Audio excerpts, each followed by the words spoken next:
Steve woke up one morning to find himself transformed into a woman. After the change, all the boys who'd once ignored him started lining up to ask him out.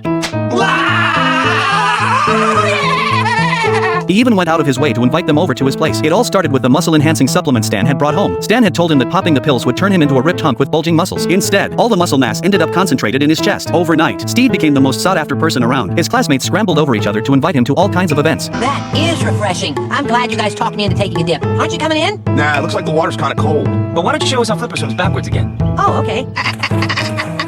He even rounded up more classmates to throw a party at his house. What are you doing, you animals? Feet on the couch? I just steam cleaned. Salsa on the carpet, but I vacuumed. Steve was having such a good time that he started dancing salsa on the carpet, grooving to the rhythm of the vacuum cleaner. At first, Stan stood by the door, watching the scene unfold, watching Steve turn into this charming, admired sensation. But the second he stepped into the room and laid eyes on what was happening, he froze, dumbfounded. Oh my god! Oh my god! My son's a slut! I just made that bed! He rushed over to chase all the classmates out of the house. Stan had been ready to give Steve a piece of his mind, but Steve, already annoyed, just turned around and walked off. Stan was so furious he was this close to pulling the trigger and shooting him right then and there. Stan scrambled to find an antidote, but Steve was nowhere to be seen. Meanwhile, Steve was soaking up all the attention at the party. That was when Stan showed up, also sporting a pair of massive breasts. He instantly captured the gaze of every guy in the room. Even when they went out to eat at a restaurant, men were tripping over themselves to pay their bills. From that day on, father and son Stan and Steve embarked on a whole new hustle, cashing in on their eye-catching new looks.